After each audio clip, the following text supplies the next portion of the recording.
Hi everyone from Stisti Travel and Tours. Thank you so much po sa pagbibigay po ninyo ng tiwala po sa amin. Ngayong araw naman na po ito ay i-share lang din po namin kung paano makapag-apply po ng Spanish citizenship.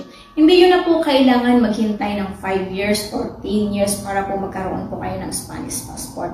Kung kayo po ay legally naninirahan na po dito sa Spain at nakadalawang taon na po kayo, pwede na po tayo mag-apply ng ating citizenship. Kaya naman po sa mga interesadong malaman, mag-contact lang po kayo sa aming WhatsApp na +34 653 631 500 po para sa mga karagdagang impormasyon.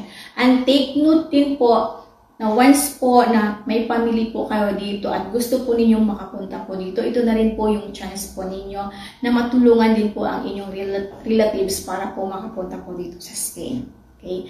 At sa mga gusto pa pong humabol ngayong July to August, October, November, January po, may mga murang ticket pa rin po tayo under po ng Etihad Airlines.